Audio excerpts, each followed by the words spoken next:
Club's open house.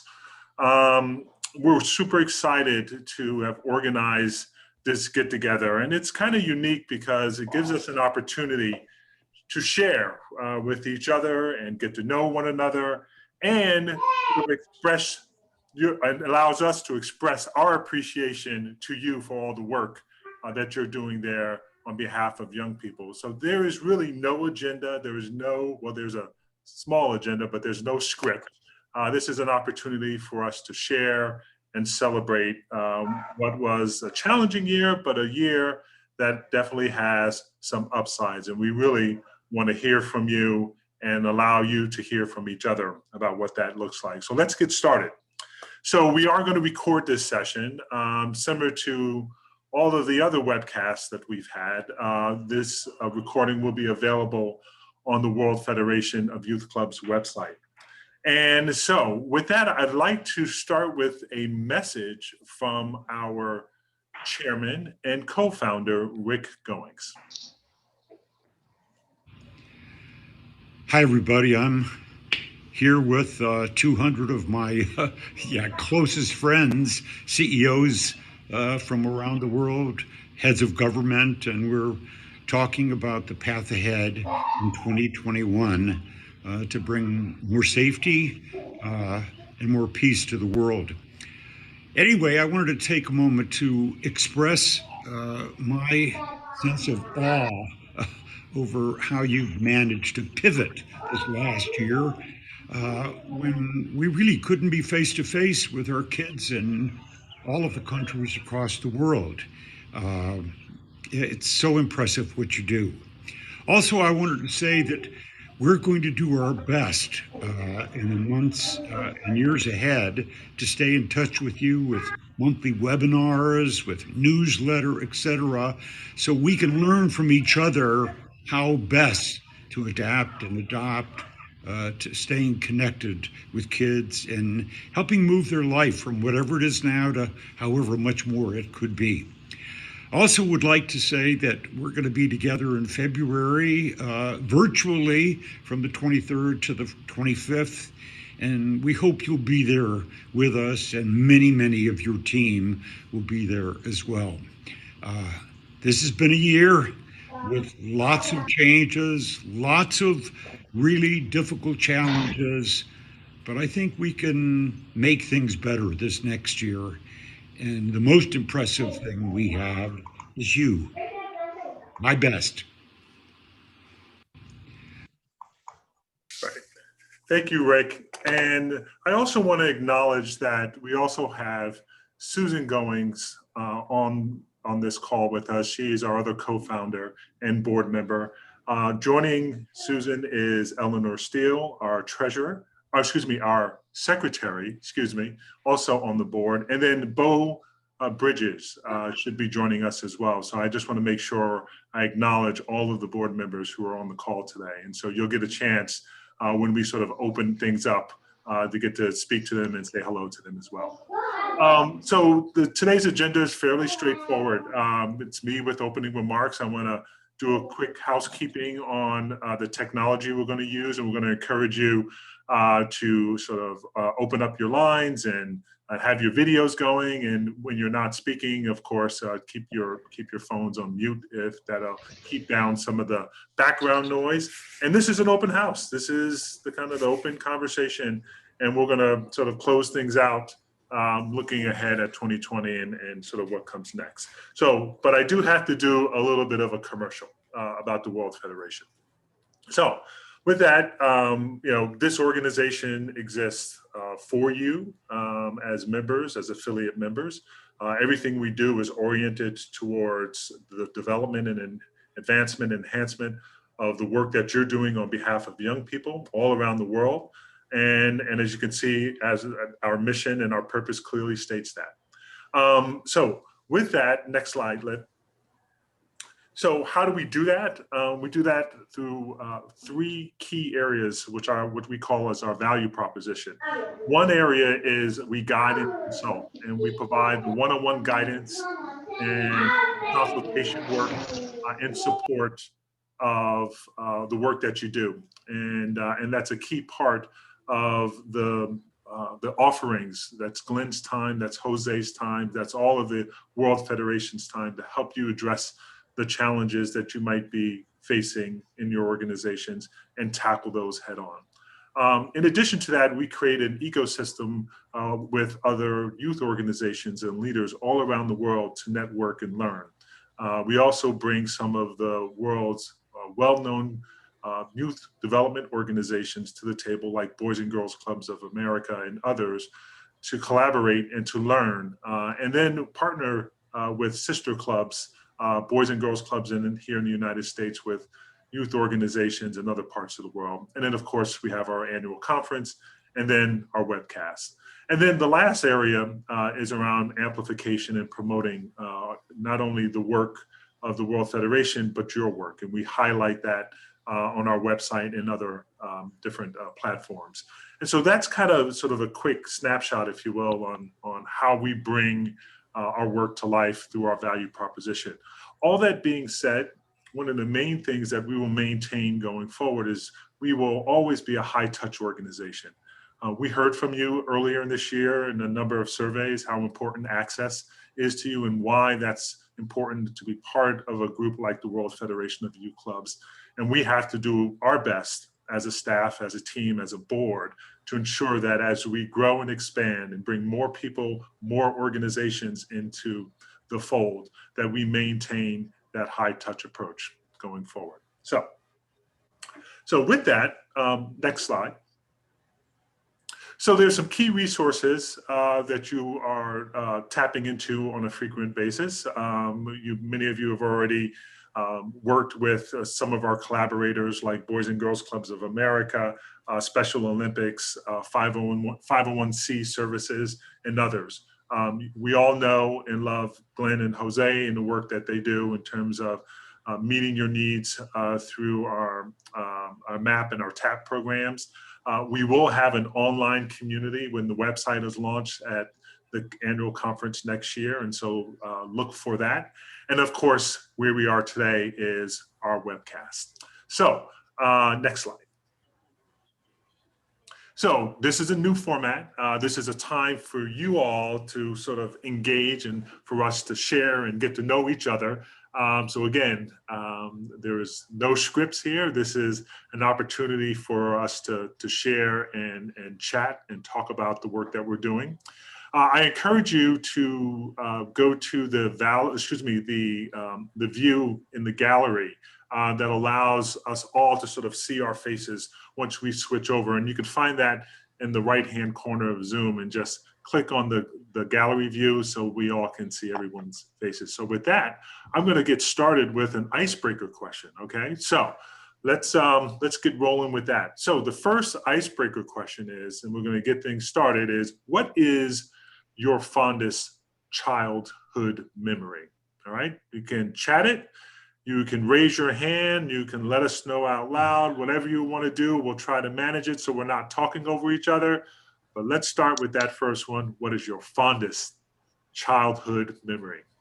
All right, Libby? All right. Anyone want to go first? Glenn, how about you take it? You want me to go first? Sure. So my fondest childhood memory, and I'm going to relate this back to Boys and Girls Clubs, was when my father, and I'm going to date myself here, when my father gave me $1 and said I could either go to the store with my mom and spend it on whatever I wanted to buy. $1 got you a lot back in those days. Or I could go to the boys club, which was boys club only at the time, and become a member and join. I didn't know what that meant, so I went with him to the boys club where he was a volunteer and a staff member in his off time. And I saw what was going on there for the day, and it was the best investment I ever made in my whole life. That was one of the fondest memories. I can still recall walking in, just being in awe of the whole place, and boys running around doing all kinds of things. I was just a little over 5 years old. And what a great, talk about investment decisions. That's the one I'm proudest of, and one that comes to mind very quickly. All right. Thank you, sir. And I raise, Mark. Mr. Goings, please. Hey, two things I want to mention. First, hi, everybody. Hey, I had a Zoom for about an hour this morning with somebody who used to work with not only Mark, but Glenn, Artis Stevens. Artis was with Boys and Girls Clubs in marketing, and then he went with 4-H, and goodness, I think he's still in his mid 40s.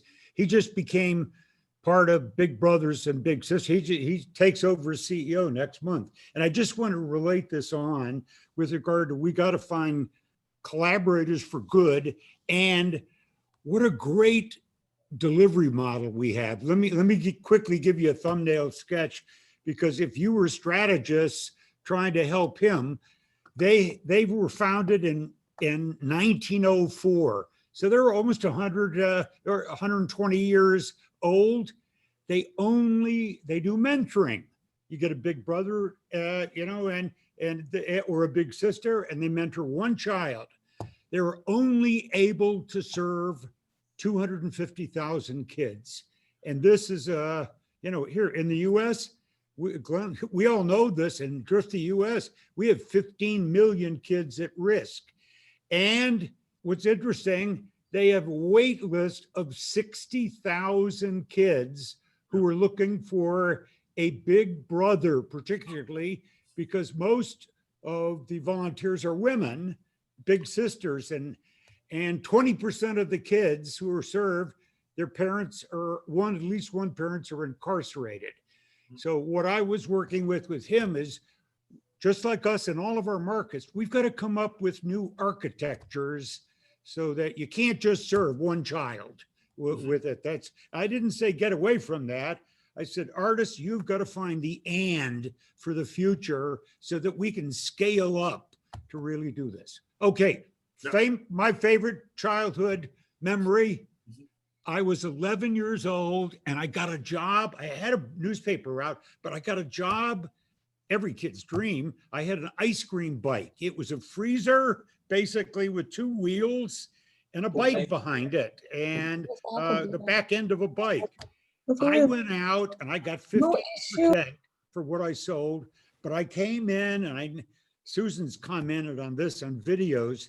I came home and my mom said, Ricky, so how was it? I said, it was fabulous. I made $13 and I think I worked 15 hours. I said, and I had fun. That was the beginning of my business career. Rick, I think you ate all the profits though, right? Anyone else want to go next? Hey, Mark, there's one in the chat. Oh, okay. Veronica says one for her was the magic of Christmas morning and her sister and brother finding presents under the Christmas tree. And since she's been a parent, she cherishes her parents' effort for making it possible to have their toys. Oh, wow. Thank you, Veronica. I appreciate that. Susan, did you raise your hand? I did. Okay. Good morning, everybody. Good afternoon, some of you. For me, it would be going down to my grandparents' farm in Central Florida, where my mother grew up. And even as a child and in middle school and high school, there was no indoor plumbing, no electricity, but it was the most fun place to ever be because there was lots of family and friends. And my grandfather would grow things that all the grandkids like. So watermelon, boiled peanuts, he would grow peanuts so we could boil them, or sugar cane to make syrup. And it was family, friends, fun, and it was wonderful. Yep. Thank you, Susan. I just want to encourage everyone, if your phones aren't on mute when you're not talking, to please do that. That would cut down on some background noise, but thank you. I'm going to share mine real quickly, if that's okay. So I grew up a middle child, one of 4 kids, and outside of New York City, Westchester County, New York. And around 11 or 12 years old, I used to spend my Sundays hunting with my grandfather. And we would go out into the woods hunting for rabbits, right? So, but mostly it was just about running the dogs, but me spending time with my grandfather. And that was 2 hours or 3 hours every Sunday, where it's just me and him just talking about life. And I never will ever forget those moments that he and I shared. Those were sort of our things. No one else in my family, none of my siblings participated in that. It was just me and my grandfather. And he taught me so much about hard work and dedication and just being a decent person. So that's sort of my fondest memory growing up. I'd love to hear from anyone else. Yeah, do you want me from the UK? Yes, There you go. Alan, terrific. Yeah, Glenn, to everybody, a great afternoon or a great morning. Alan, put your hat back on. Yeah. I'll do that, Glenn, for you. Yeah. Okay. No, I think, like I said, I related yesterday, we talked yesterday. But as I say, coming from, as I call it, a very difficult background, a council background, single parent. And as I say, my mother didn't have a lot of money to sort of put together, but to think that she encouraged me to go to the boys' club that opened in 1963. And just to say that I've never looked back. I've had the boys and girls clubs or boys clubs in my sort of blood all this time. And it's been a tremendous journey, a great journey, met a lot of people. And I think, as I say, it still continues, it still inspires. I mean, coming across to the World Federation of Youth Clubs, the first one last year was tremendous. And like I say, with you people and tying things up, it's a great global organization. I think it's tremendous. I thank you ever so much. Thank you, Alan. Appreciate it. Mike, Big Mike, would you say something? You're on mute. There we go. Hello, everyone. Hey, Mike. Mike, how are you? I'm doing great, and you all? You're doing well, thank you. Mike, where All are you? right. Where are you calling from? Where are you? I'm calling from Libreville, Gabon. Oh wow, from Gabon. Okay. Yes, Wonderful. Welcome. exactly. Welcome. Thank you very much. Just want to share a little bit of my fondest memory. Back in the days, I was, I think, 7 or 8 years old. I was playing football, and I really liked playing football at that time. But one of my friends, I think it was my cousin or my aunt, introduced me to basketball, and it all changed my life forever. Because from that moment on, I started playing basketball even more so than football, and I really enjoyed it because it kind of shaped the person that I am today, becoming a leader, changing, and having that ambition to always do something that is sometimes outside your own boundaries. I just wanted to share a little bit of that. Wow. Well, Thank you, Mike. Big Mike, you're a man after my heart, man. I am a big fan of hoops. Okay? Shaped my life as well. So Mark, All right. Mark, he's teaching sir. kids. He's teaching kids basketball now in Gabon, and I just want to recognize Joe Francis. He and I were on a Zoom call this morning. I just want to let everybody know Joe Francis is a recently married man. oh, Joe! Congratulations. Congratulations. Wow. Thank you very much. That's why you have that big smile on your face. Joe. There you go. You're a happy man. Yes. I was invited in his wedding.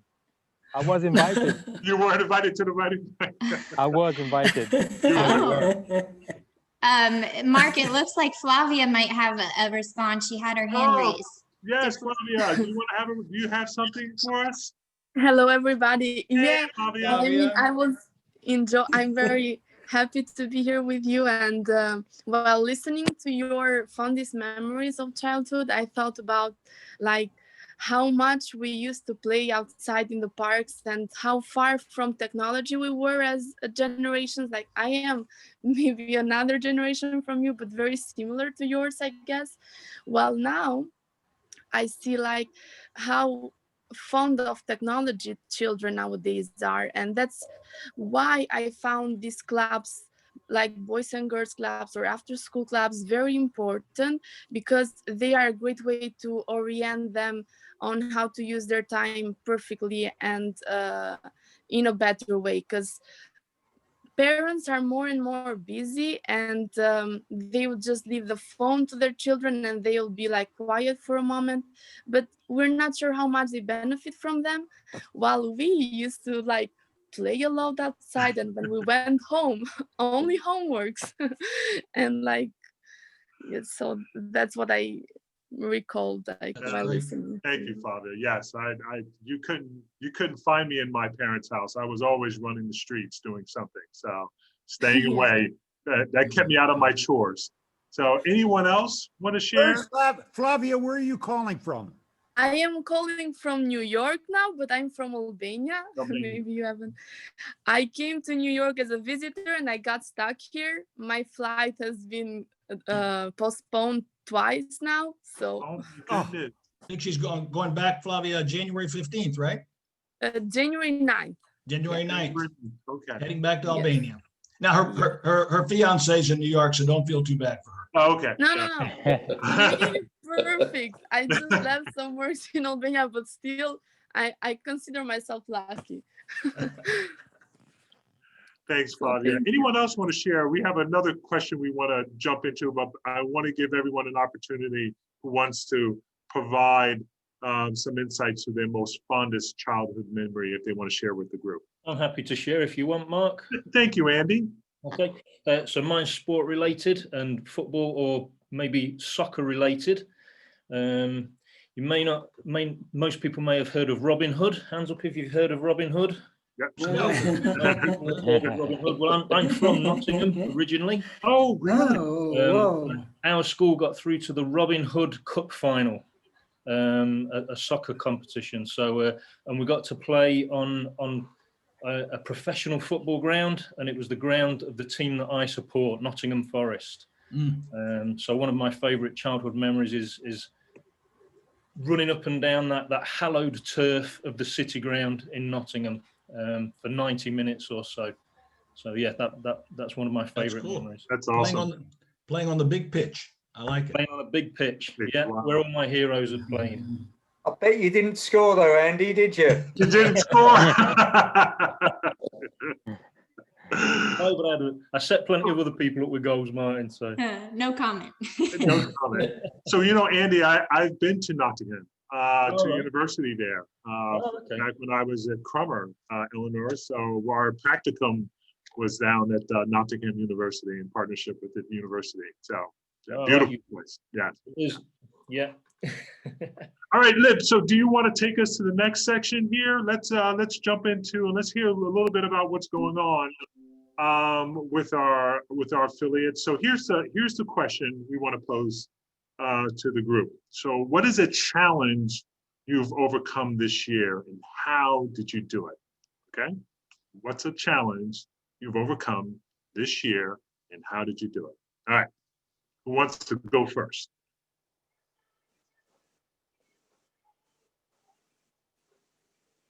Oh, I know people have had some challenges now. Come. Joe, I see. It wasn't the wedding, Joe. It wasn't the wedding. That wasn't a challenge. Okay, I can try. Okay, Mark? terrific. All right. Okay. So thank you for this opportunity. Okay, this year I started the Boys and Girls Clubs. One of the most difficult challenge for me was to gather people and to explain them the vision, because we have to change mindset. I think Mike knows more about it, and we have to explain to people why we have to help kids and teens to reach their goals, to develop their potential, and to have some mentorship with them. And the thing is, the way I have to solve these challenges to invite some people, some social entrepreneurs who've been working in the community, and to explain to them why in Africa and Gabon we need to help people and what we obtain. Because most of the time when you decide you take the decision to gather people for a cause, in our country they think about money. We say, the question is, okay Joe, that's fine, good idea, but what are we going to gain? How much money are we going to have? So the thing is, I have to do it myself. I have to work with some people who has already worked with me in some, the American spaces, and who could reach young people with me. We were not a lot of guys, but we started the first club in an orphanage. We were, I think, 10. And for the money, it was difficult, but I had to take money from my purse, my own finances, and it worked. I just put my faith in it, and the small things we have to do, it was a big success. Wow. Wow. Awesome. Joe, thank you. And it sounds like you have a strong sense of perseverance, a no quit attitude out there in terms of the work that you're doing. And that is really inspirational to hear how you've been able to identify what you need to do and really tackle those challenges head on. Thank you for sharing that story. So anyone else would like to share? We had another one in the chat. To keep the organization going, this is the UK with Martin, and ensuring the staff kept their jobs, of course, and young people were able to get benefit from the club still operating. And he said it's taken a lot of hard work and adaptation of our services, but they're still there with all the staff and a new style of delivery. Looking forward to next year, despite the problems facing us. Wow. Thank you, Martin. That's great. Thank you. I would imagine there are others on the line that face similar challenges in terms of rethinking their delivery models, right? And going from in-person to having to deliver services virtually or find other ways to connect with young people and their families in the community. Anyone else want to talk a little bit about that experience?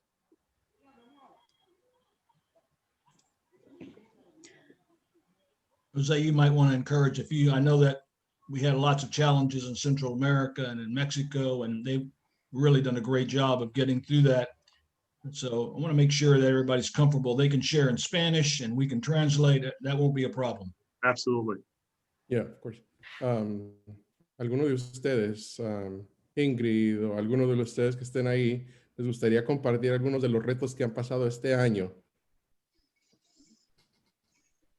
One came in from Yasmin in Panama. I'm not sure, Yasmin, if you feel comfortable coming off mute to further describe, but she's talking about the challenge with technology, but trying to find books instead and other things like that. Hello, everybody. Hello. Hello. Good morning. How are you doing? I'm doing well. How about yourself? I was trying to explain you. We had a lot of problems or challenges here in Panama because in our club we have more than 30 or 40 kids who are not studying now, who are not receiving the help of the government, and we are trying to help them with books or trying to help to them study this year. We have a lot of problems here in Panama now. We are in quarantine again. So maybe in January 15th, we are going to visit our kids in Kaisan again. But we can't open our doors maybe until March. So it's going to be a big challenge for us. And thank you. Well, thank you. Thank you, Yasmin. I know that new building that's under construction is going to be awesome there and serve a lot of kids. So we're excited to hear about that when it opens. Yeah, it's a big building. It's a big building. We are going to have maybe 6 or 7 new classrooms to receive more kids in the community. So maybe next year, in the middle of next year, we can receive more than 200 or 300 kids every day. That's awesome. That's all. We showed the World Federation of Youth Clubs Board of Directors the drawings and the plans and the phase 1 that's been completed and the other things. And so we're all very excited for you. Thank you so much. Thank you so much. And Merry Christmas for everybody over there. Yeah, you too, Jasmine. Hope we can see you again soon. We will. That's the plan. That's the plan. I think one of the key things here is not just all the challenges that have been faced by many organizations. And as Glenn and I talked to most of you on daily, weekly basis. I think all the great work that has been done by everybody. I continue to see all the Facebook posts from the UK on the virtual programs. Glenn mentioned Central America and the 2 hurricanes back to back that got hit, and all the challenges they faced there. And my wife is down there actually delivering materials to the affected communities. We got somebody on the microphone. Yeah, I think we got someone.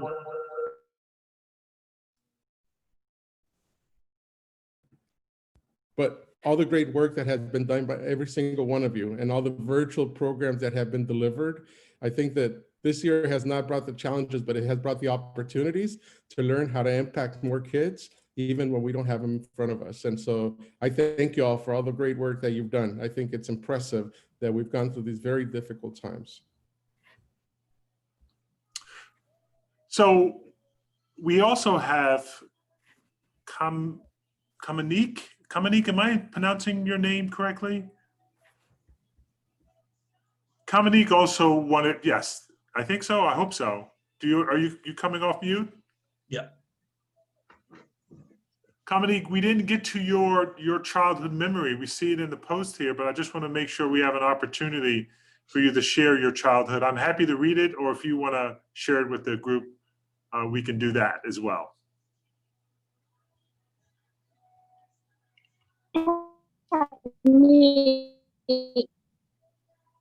Hi, Mark. Stephen Gleason. Yeah, my name is Kami. I'm sorry. Kami. Kami. Hi, Kami. Okay. Good afternoon, everyone, and season greeting in the British Virgin Islands. Talk Monique Kami. Basically, I wanted to share with you guys one of my childhood memories, which was solely based off of culture. Because what I realized on the island is that we have a lot of children, like what Flavor said, that are totally integrated with technology, and they're totally detached from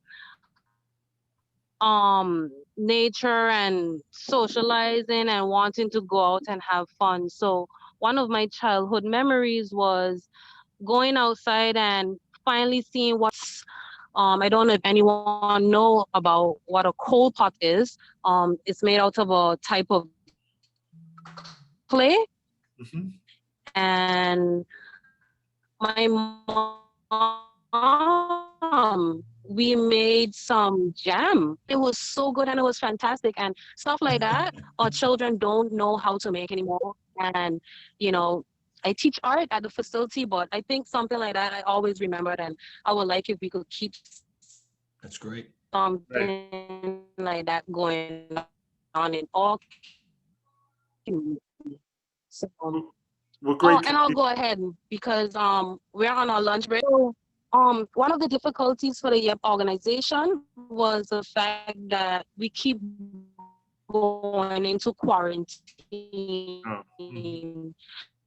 And we weren't sure about the school schedules. So because we're after school program and what the schools were doing, so they were kind of, the school schedules were all over the place. So the kids will have homework from 3 to 6 to 5. So that was kind of intruding in all virtual program, but we just kept it going and we kept reaching out to parents, and some of the stuff from the World Federation Club and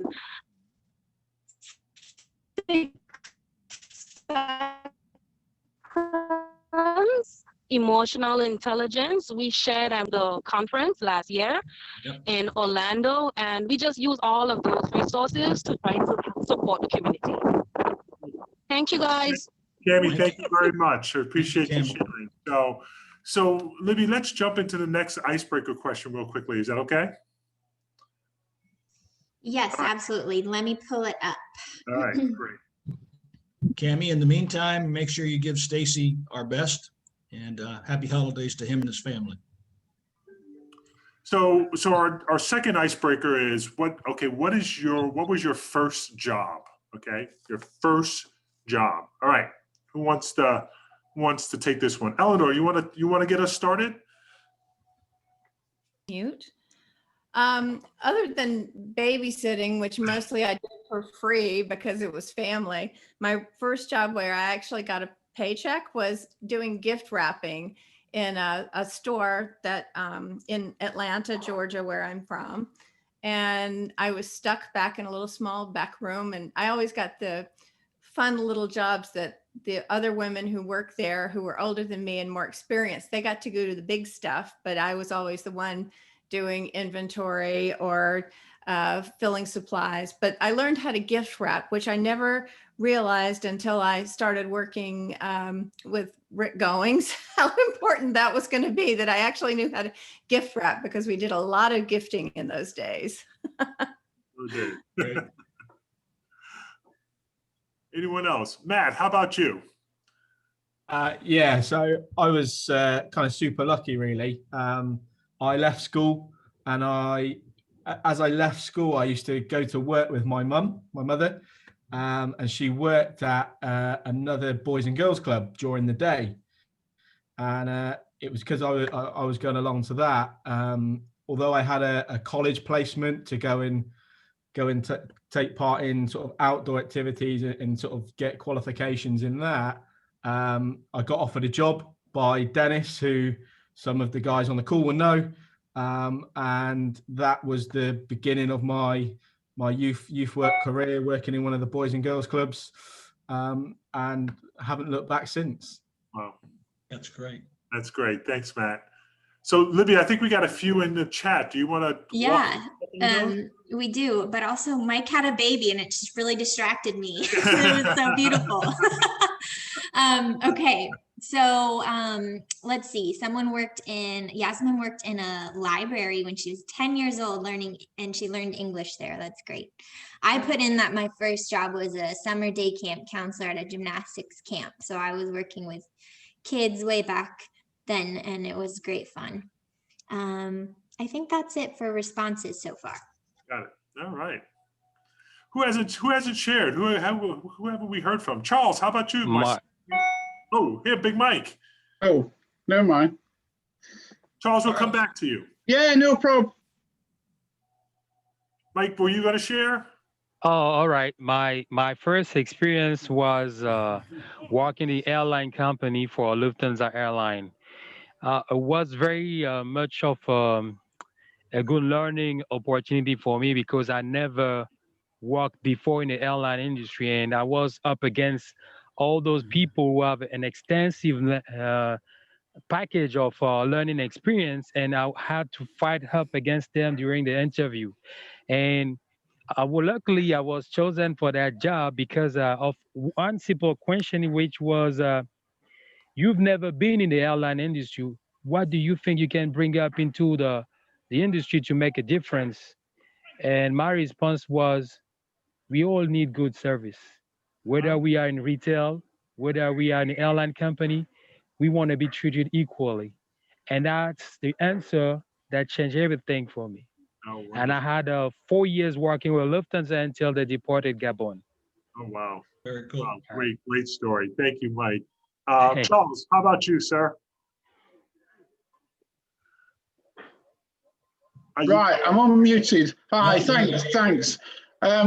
Well, I think I had a couple of first jobs, but one of my first jobs, which linked to youth work stuff, was working on an adventure playground in London. If you know what understand adventure playgrounds. But at the time then, lots of, when I was a teenager then, a lot of the adventure playgrounds were simply building sites where the houses had been demolished, right? And even some of them were still areas where there'd been a vacuum in the street after the Second World War. It had been just land for a while.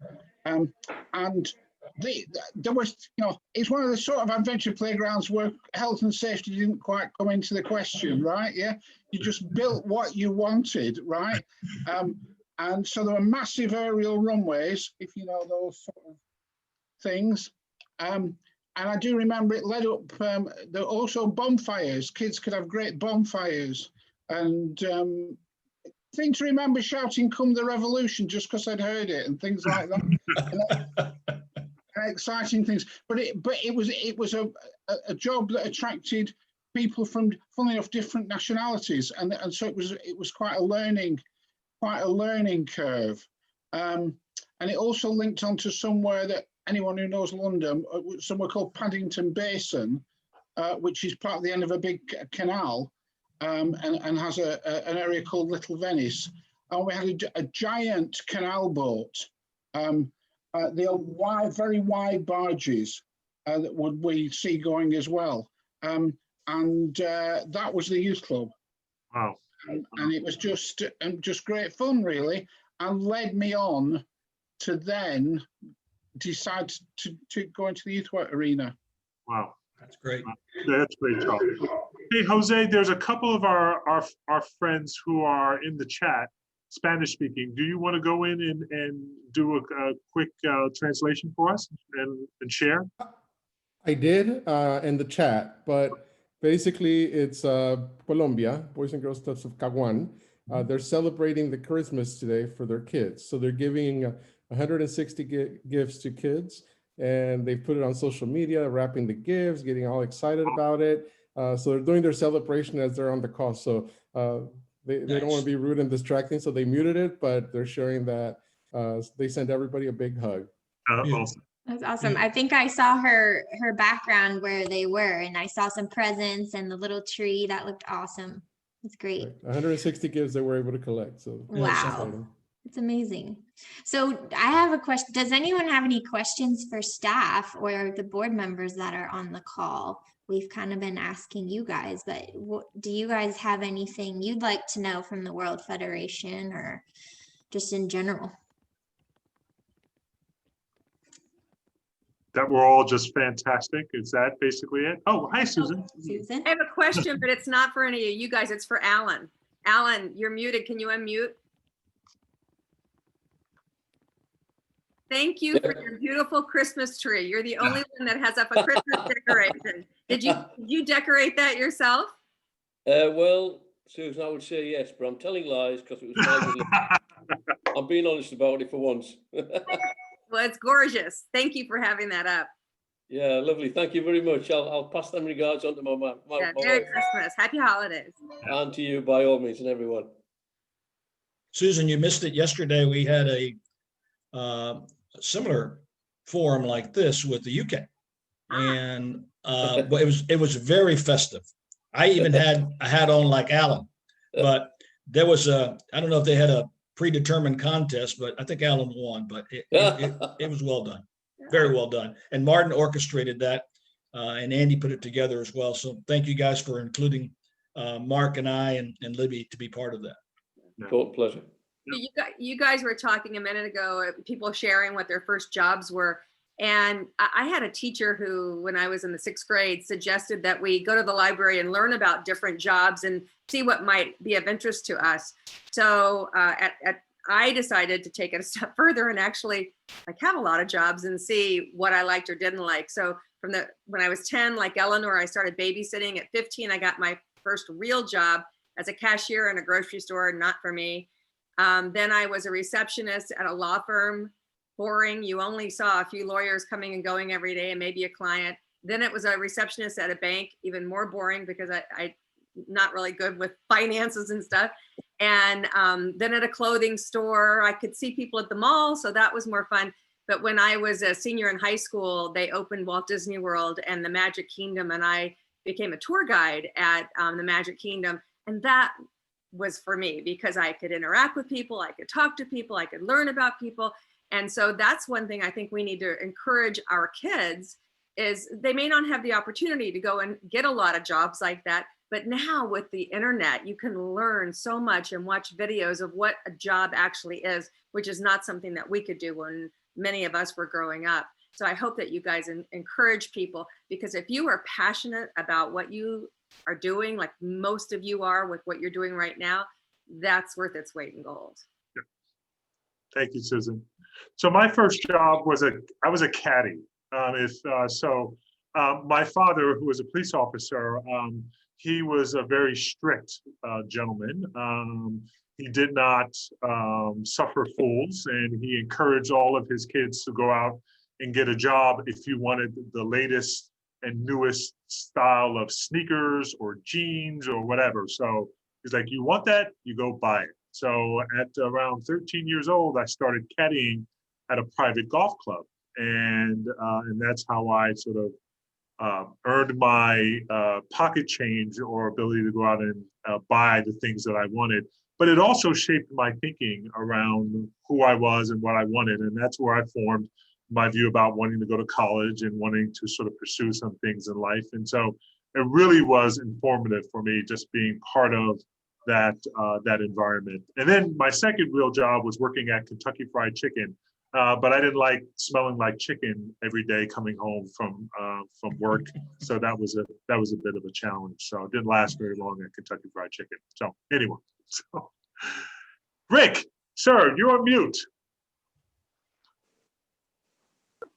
Something, yeah, I want to add on to what Susan mentioned in kind of a webinar we had a month or so ago on this thing about being an intern. I think we ought to look for those opportunities around the world where kids actually put themselves forward for maybe it's a day a week as unpaid interns somewhere, where they basically, and if we could do this through connection with clubs there, where they would put themselves forward, for a day or so a week in different jobs where they shadow, where they actually add value. I don't mean stand around as a shadow. I mean actually work. So they start to really consider themselves in other kinds of jobs. And don't make the mistake of putting the barrier up that it has to be a paid internship.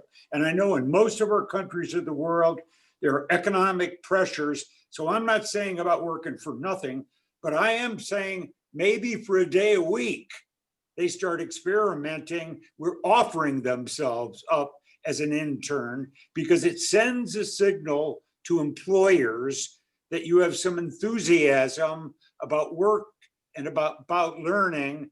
Internships are a great way to figure that out. Sure, absolutely.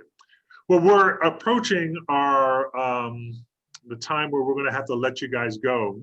But before we do, I just want to check in to see if anyone who hasn't had an opportunity to share would like to share, whether it's first job, whether it's a childhood experience or something that they've overcome in this recent year, or just in terms of what they're looking forward towards in 2021.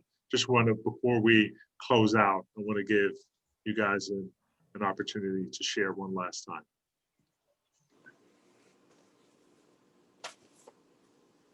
I think, Mark, I'll come in there in relation to, I started off in construction, then went into the police force for 30 years, so you know what it's all about. And while I was doing that, as I say, I actually sort of had a youth work to do, and it was nice to talk to young people, not as a police officer, but as a person from the youth side of things. But I think one of the nice things for me, one of my honours, and we live in dreams at times, and I was appointed as the National Association England team manager for the young people. So as I say, I did that for